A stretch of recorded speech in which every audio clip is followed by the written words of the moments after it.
Welcome students, BCom part second paper first. और इसमें आज हम पढ़ेंगे फंड फ्लो स्टेटमेंट, कोष प्रवाह विवरण। सबसे पहले हम देखते हैं इसका अर्थ, मीनिंग ऑफ फंड। इसको कई विद्वानों ने अलग अलग अर्थों में प्रयुक्त किया है। विस्तृत अर्थ में इसका मतलब क्या हुआ कि कोष किसी संस्था के संपूर्ण वित्तीय संसाधन, ऑल फाइनेंशियल रिसोर्सेज हैं, जबकि संकुचित अर्थ में क्या है, केवल कैश, केवल रोकड़।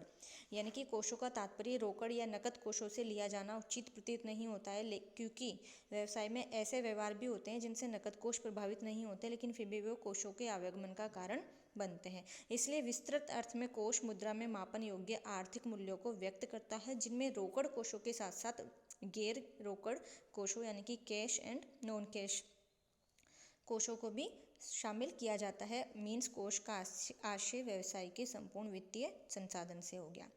सर्वाधिक स्वीकार्य अर्थ इसका किससे है? वर्किंग कैपिटल से है।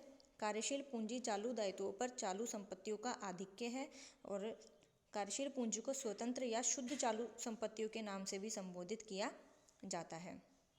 अब इसका कोष प्रवाह, ये तो था कोष का अर्थ। अब कोष प्रवाह का अर्थ जानेंगे हम, फ्लो ऑफ फंड्स। कोष प्रवाह से आशय कोषों के आवागमन से है।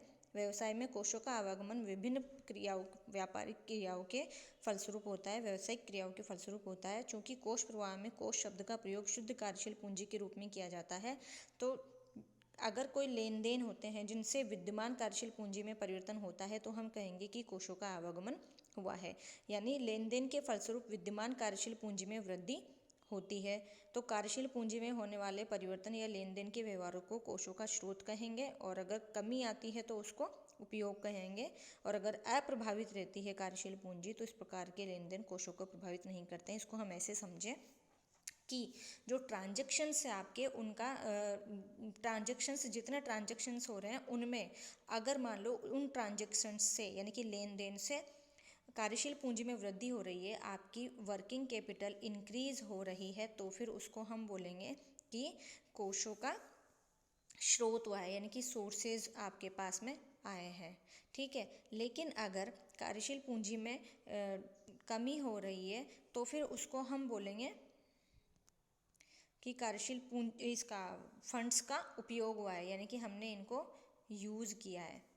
और अगर मान लो कुछ लेन देन या कुछ सौदे ऐसे भी होते हैं जिनसे न तो कार्यशील पूंजी में इंक्रीज होती है ना ही वृद्धि होती है, मीन्स वो बराबर सेम यथावत रहती है, अप्रभावित रहती है, तो उसको हम कहेंगे कि इस प्रकार के जो लेन देन होंगे वो कोष प्रवाह को प्रभावित नहीं करेंगे।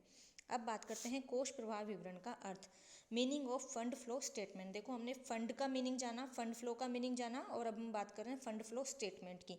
किसी संस्था के दो स्थिति विवरणों के बीच संस्था के कोषों के परिवर्तन के अध्ययन के लिए बनाया गया विवरण कोष प्रवाह विवरण कहलाता है। यानी कि कोष प्रवाह विवरण क्या होगा? दो आर्थिक चिट्ठों या स्थिति विवरण, दो बैलेंस शीट के मध्य विभिन्न मदों में हुए परिवर्तनों को दिखाएगा। चेंजेस इन ट्रांजैक्शंस, किसकी? दो बैलेंस शीट्स की। अब इसमें परिभाषाएं भी दी हुई है इसकी, और इसके उद्देश्यों की बात करते हैं हम कि फंड फ्लो स्टेटमेंट बनाने का उद्देश्य क्या है। इसका उद्देश्य ये है कि एक निश्चित अवधि में कार्यशील पूंजी में परिवर्तनों के कारणों पर प्रकाश डालना होता है, या परिवर्तनों पर प्रकाश डालना होता है कि एक निश्चित अवधि में कोषों का सृजन कैसे हुआ, या फिर कोषों का उपयोग कहाँ कहाँ किया गया, यानी कि पैसा कहाँ से आया और पैसा कहाँ खर्च हुआ। बैलेंस शीट के द्वारा एक निश्चित अवधि में दो बैलेंस शीट की तुलना करने पर ये पता चलता है। अब इसके उद्देश्य क्या क्या हुए कि निश्चित अवधि के दौरान अर्जित लाभ कहाँ से आया, बैलेंस शीट से ही तो आप पता लगाओगे कि जो प्रॉफिट है वो कहाँ से आया। अंशों पर लाभांश और अधिक क्यों नहीं रहा, निश्चित अवधि में लाभ कम होने पर या शुद्ध हानि होने पर भी लाभांश किन कोषों से दिया गया, शुद्ध कार्यशील पूंजी कम क्यों है जबकि लाभ पर्याप्त है। तो ऐसे ये काफ़ी सारे कारण हैं। अंश पूंजी में वृद्धि से प्राप्त स्थायी संपत्तियों का परिणाम क्या रहा, दीर्घकालीन कोषों ऋणों से कोष प्राप्ति का क्या परिणाम रहा, यानी कि हमने इनको किस किस चीज़ों में यूज़ किया, कार्यशील पूंजी में वृद्धि की वित्त व्यवस्था किस प्रकार से की गई, इन सब का उत्तर देने में ये जो फंड फ्लो स्टेटमेंट है ये आपकी हेल्प करता है। अब बात करते हैं इसके importance of fund flow statement. अब इसकी इम्पोर्टेंस कई प्रकार से, जैसे प्रबंधक वर्ग के लिए क्या है, अंशधारियों के लिए क्या है, मैनेजमेंट के लिए क्या फ़ायदा है इसका कि कार्यशील पूंजी का विश्लेषणात्मक चित्र खींच जाता है, इन यानी कि कहाँ कहाँ से ये हमें वर्किंग कैपिटल प्राप्त हुई और कहाँ कहाँ पर इसका उपयोग किया गया है। प्लानिंग के लिए ये सहायक है। अर्जनों का विश्लेषण करने के लिए यानी कि लाभों का विश्लेषण करने में सही है ये, कि पर्याप्त लाभ होने पर भी कोष पर्याप्त मात्रा में उपलब्ध क्यों नहीं है, या फिर हानि हुई है तो फिर लाभों का बंटवारा कहाँ से किया गया है।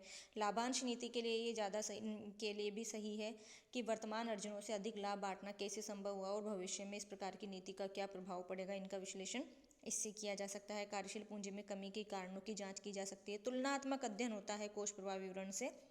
स्थायी संपत्तियों की व्यवस्था की जा सकती है। स्थायी संपत्तियों का प्रबंध वित्त प्राप्ति के साधनों का बाह्य पक्षों पर प्रभाव भी देखा जा सकता है। ये तो है मैनेजमेंट के लिए। और अंशधारियों के लिए क्या प्रभाव है कि अंशधारियों के लिए क्या इंपॉर्टेंस है इससे, कि अंशधारियों को क्या क्या पता चलेगा इनसे, कि संस्था में वित्त प्रबंधन किस प्रकार से किया जा रहा है, उनका हित तो सुरक्षित है या नहीं है, उनका हिस्सा सुरक्षित है या नहीं है, या उनको लाभ जो है वो लाभांशों से ही दिया गया है या किसी अन्य साधन से दिया गया है, मतलब उस वर्ष में उस अवधि में लाभ हुआ भी है कि नहीं हुआ है, और अगर नहीं हुआ है तो भी उन्हें लाभ मिला तो कहाँ से मिला। इसके अलावा संस्था पर ऋण का बोझ तो नहीं बढ़ रहा है, वो ये देखेंगे ना कि कई संस्था ऋण में तो ज़्यादा नहीं डूबती जा रही है, उनके पास अत्यधिक कार्यशील पूंजी तो नहीं है, ज़रूरत से ज़्यादा कार्यशील पूंजी नुकसान दे सकती है, वित्तीय साधनों में सामंजस्य ठीक से है कि नहीं, और संस्था के लाभों की प्रवृत्ति किस प्रकार से है। तो इन सारे क्वेश्चंस का आंसर फंड फ्लो स्टेटमेंट से मिल सकता है। अब ऋणदाताओं के लिए या विनियोक्ताओं के लिए कैसे प्रॉफिटेबल है ये, कि ऋणदाता और विनियोक्ता संस्था की कार्यशील पूंजी में कमी या वृद्धि का अनुमान लगा सकते हैं और उससे भावी प्रवृत्ति का भी विश्लेषण कर सकते हैं।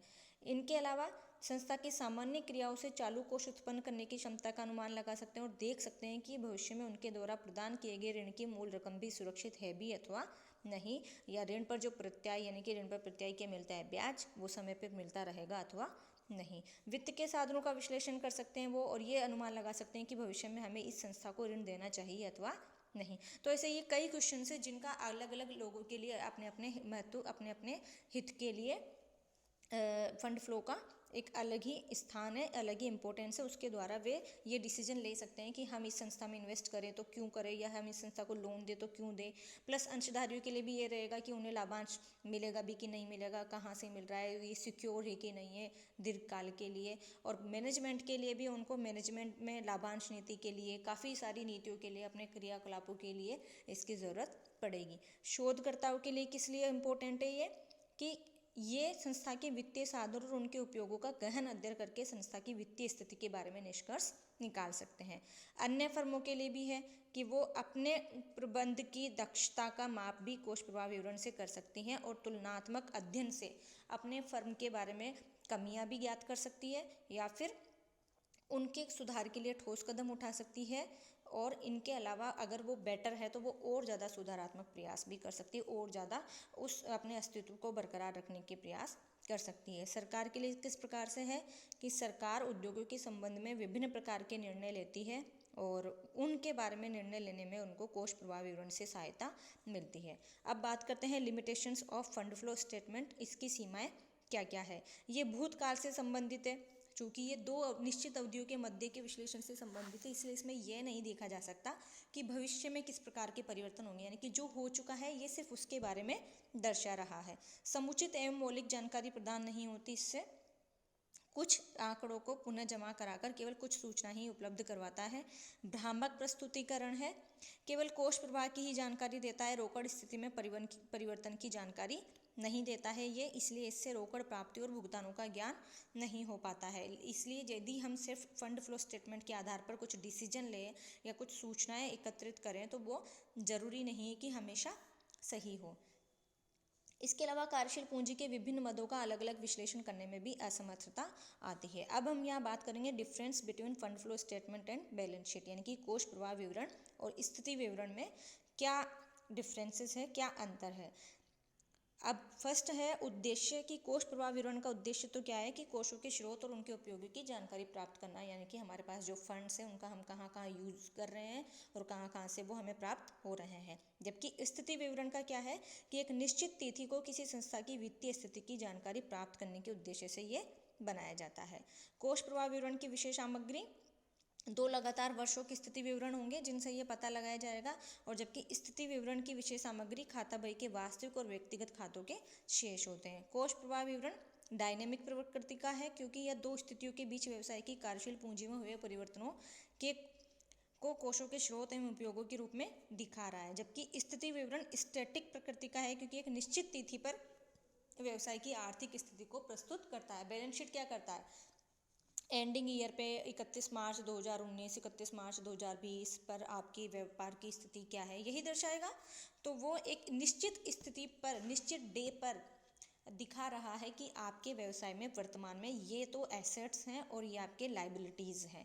जबकि कोष प्रवाह विवरण क्या कर रहा है, वो दो परिस्थितियों के बीच में पता लगा रहा है कि आपके पास कार्यशील पूंजी में परिवर्तन किस प्रकार से हुआ, यानी कि ये डायनामिक हो गया और वो स्थितिक हो गया। अब उपयोगकर्ता कोष प्रवाह विवरण को प्रबंध द्वारा आंतरिक वित्तीय प्रबंध के रूप में प्रयुक्त किया जाता है, यानी कि मैनेजमेंट इसका उपयोग करता है। इसके अलावा स्थिति विवरण का क्या करते हैं, प्रबंध के साथ साथ बाह्य पक्ष जैसे अंशधारी, लेनदार, सरकार आदि द्वारा भी उपयोग में लिया जाता है। यानी कि इसको बाह्य लोग यूज़ नहीं करेंगे, वो सिर्फ इससे निष्कर्ष निकालेंगे या कुछ सामान्य जानकारियाँ प्राप्त करेंगे। जबकि स्थिति विवरण जो है वो बाकी लोगों के लिए भी यूज़ में ली जाएगी। वैधानिक अनिवार्यता, ये वैधानिक नहीं है, ये मैनेजमेंट की इच्छा पर निर्भर करता है कि वो अपने मैनेजमेंट को किस प्रकार से सुदृढ़ रखना चाहते हैं या नहीं, या उन्हें आवश्यकता फील होती है कि इससे उनका मैनेजमेंट सही रहेगा तो वो ये बनाते हैं। जबकि स्थिति विवरण तैयार करना वैधानिक अनिवार्यता है। कोष प्रवाह विवरण एक विश्लेषणात्मक तकनीक है और प्रबंध के निर्णय में ये बहुत ज़्यादा उपयोगी है। जबकि स्थिति विवरण निश्चित तिथि को संस्था की वित्तीय सुदृढ़ता की जानकारी प्राप्त करने में उपयोगी है। यानी कि कोष प्रवाह विवरण में आप विश्लेषण करते हैं। और कोष प्रवाह विवरण में चालू संपत्तियों एवं चालू दायित्वों द्वारा कार्यशील पूंजी में वृद्धि या कमी का पता लगाया जाता है। जबकि स्थिति विवरण में चालू संपत्तियों एवं चालू दायित्वों को मदानुसार प्रस्तुत किया जाता है। कोष प्रवाह विवरण में क्रियाशील लाभों को कोष का स्रोत तथा लाभांश के भुगतानों को कोषों का उपयोग माना जाता है। और स्थिति विवरण में प्रतिधारित अर्जनों को देयता पक्ष में कोषों के स्रोत के रूप में दर्शाया जाता है। अब बात करते हैं कोष प्रवाह विवरण और आय विवरण में अंतर, यानी कि difference between fund flow statement and income statement में डिफरेंसेस स्टेटमेंट, दोनों में डिफरेंसेस क्या क्या है। कोष प्रवाह विवरण बनाने का उद्देश्य स्रोत और उपयोगों का पता लगाना, जबकि आय विवरण का उद्देश्य निश्चित अवधि में व्यावसायिक क्रियाओं के परिणाम स्वरूप उस निश्चित अवधि में उस व्यवसाय को कितनी लाभ अथवा हानि हुई है इसकी जानकारी प्राप्त करना। कोष प्रवाह विवरण की विशेष सामग्री क्या हुई, 2 वर्षों की स्थिति विवरण, जबकि इसकी क्या हुई, खाता बही के नाम मात्र के खाते होते हैं, नॉमिनल अकाउंट्स जो होंगे। इसमें आंतरिक वित्तीय प्रबंध में प्रयुक्त होता है, जबकि इसमें बाह्य पक्षों के लिए भी यूजफुल है। इसमें प्रबंध की इच्छा पर है, जबकि आय विवरण तैयार करना वैधानिक अनिवार्यता है। कोष प्रवाह विवरण आय विवरण तैयार करने में सहायक नहीं होता है, जबकि आय विवरण कोष प्रवाह विवरण तैयार करने में सहायक होता है क्योंकि उससे परिचालन के कोषों की गणना की जाती है। इनके अलावा कोष प्रवाह विवरण व्यावसायिक क्रियाओं से उपलब्ध कोष के साथ साथ अन्य स्रोतों तथा यथा अंश पूंजी के निर्गमन, स्थायी संपत्तियों के विक्रय इत्यादि से उपलब्ध कोषों का ध्यान रखता है। जबकि जो आय विवरण है वो केवल व्यावसायिक क्रियाओं से संबंधित व्यवहारों का ही ध्यान रखता है, यानी कि ये कोष प्रवाह विवरण जो है व्यावसायिक क्रियाओं के अलावा जो अन्य व्यवहार होंगे उनका भी ध्यान रखता है। अब identification of fund flow of statement, यानी कि कोषों के प्रवाह की पहचान हम किस प्रकार से करेंगे, यानी कि हम किस प्रकार से जानेंगे कि कोषों का प्रवाह हुआ है, यानी हमने कोषों को यूज किया है अथवा स्रोत के रूप में प्राप्त किया है। कोष प्रवाह से आशय कोष में वृद्धि या कमी से है, चूंकि कोष शब्द का अर्थ शुद्ध कार्यशील पूंजी से लगाया गया है। इस तरह कोष प्रवाह से आशय क्या हुआ कि शुद्ध कार्यशील पूंजी में वृद्धि हुई है अथवा कमी हुई है। तो शुद्ध कार्यशील पूंजी में कमी या वृद्धि किसी लेन देन में प्रभावित होने वाले दो खातों की प्रकृति पर निर्भर करती है। और कोष प्रवाह कब होगा, जबकि लेन देन में प्रभावित होने वाले दोनों खातों में से एक चालू खाता होगा और दूसरा गैर चालू खाता होगा। जब एक गैर चालू खाते के साथ दूसरे गैर चालू खाते में परिवर्तन होता है या जब एक चालू खाते के साथ दूसरे चालू खाते में परिवर्तन होता है तो उससे शुद्ध कार्यशील पूंजी में कोई कमी और वृद्धि नहीं होती और कोष प्रवाह नहीं होता है। जैसे हम इसको यहाँ समझें, गैर चालू दायित्व खाते तो आपके कौन कौन से हैं, इसमें दर्शा दिए हैं। गैर चालू संपत्तियों के खाते कौन कौन से हैं, ये दर्शा दिए हैं। चालू दायित्व खाते दिखा दिए हैं, चालू संपत्ति खाते दिखा दिए गए। अब इससे इसका होगा तो ये सही है, इससे इसका होगा तो ये सही है। यहाँ देखो, इसको ऐसे समझ लो, इससे इसका होगा तो सही है, ये ऐसे होगा तो भी नहीं माना जाएगा, ऐसे होगा तो भी नहीं माना जाएगा, और ऐसे ऐसे होगा तो भी नहीं माना जाए, तो माना जाएगा ये।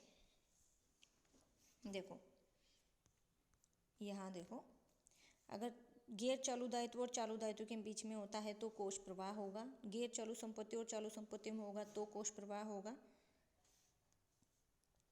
गैर चालू दायित्व और चालू संपत्तियों में होगा तो होगा, गैर चालू संपत्ति और चालू दायित्व में होगा तो होगा, लेकिन ये कैसे नहीं होगा, ये ऐसे नहीं होगा, ये ऐसे नहीं होगा। कोष प्रवाह कब होता है, इसको हम नेक्स्ट पार्ट में डिस्कस करेंगे।